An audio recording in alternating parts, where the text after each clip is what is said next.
وبسم الله توكلنا على الله. شبينا على الملهب، يسمونه ملهب ويسمونه تنور ويسمونه ميفا وله اسم كثيرة، بس أنا نسميه تنور علشان تصير اسم شامل. طبعا الفخار نقعته لمدة 24 ساعة، هم يقولون تنقعوه 4 ساعات، أنا لا، قلت 24 ساعة ما يخالف دام إنه ذا. بسم الله.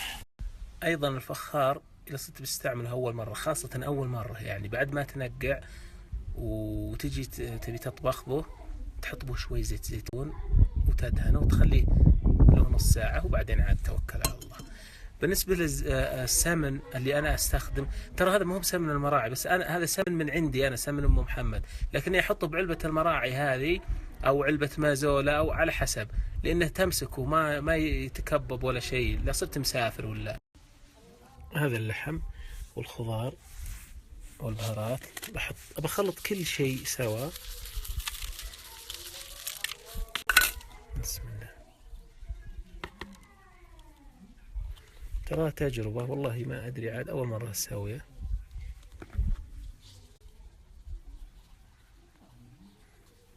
بسم الله.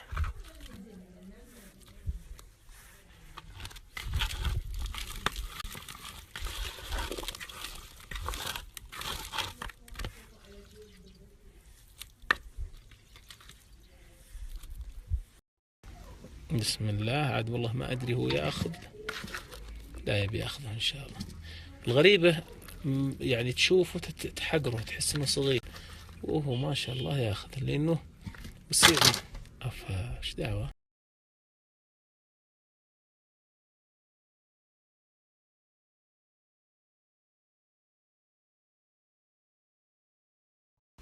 أنا أقول شيء، أنا ناسي ترى الفلفل الأسود، أقول ناقص طبختي، ناقصة شيء، عاد أهم شيء الفلفل.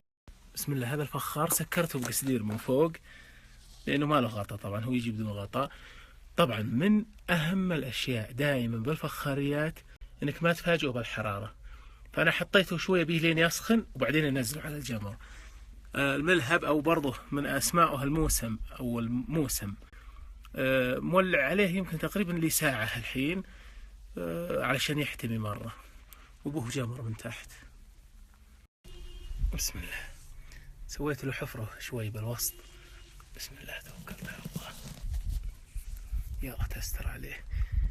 ما عندي مشكلة أبد إلا من الكسر، أنا خايف من الكسر فقط، ولا غيره الأمور طيبة إن شاء الله. أبى أغطيه الآن وبحسب له ساعتين، لأنه هو يطبخ على الرقل، لأنه يبي له الآن تقريبا نص ساعة، يمكن ما بدأ يقلب. ترى ما حطيت ولا نقطة ماء، حاط الخضار ولحم فقط. الفتحة هذه ما سكرتها ولا غطيته 100%، ما شاء الله جانا المطر، ولا غطيته 100%، لاني ما ابي الجمر يموت. الان انا بطبخ على الجمر، ما هو مثل المندي اشهد ان الدجاج اللي سويناه امس. انا ما ابي الجمر يموت. بسم الله. بسم الله الرحمن الرحيم. الله يستر. الله نص ساعه بس بتاكد منه الى امور طيبه ويطبخ. انا حسيت ان حرارته من هنا عشان الفتحه اعلى، فابد ادور به شوي بس.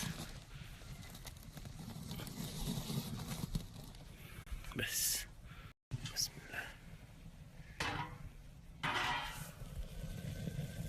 يطبخ. يقولون اسمه ميسم. حطيت قصدير، المرة الثانية إن شاء الله بحط عجين. بسم الله. الحين كمل ساعتين بالضبط، بدأت تطلع له ريحة مو بحراق، بس يبدو إنه خلاص استوى، بدأ يلصق بالفخار. بسم الله. إيش هذا؟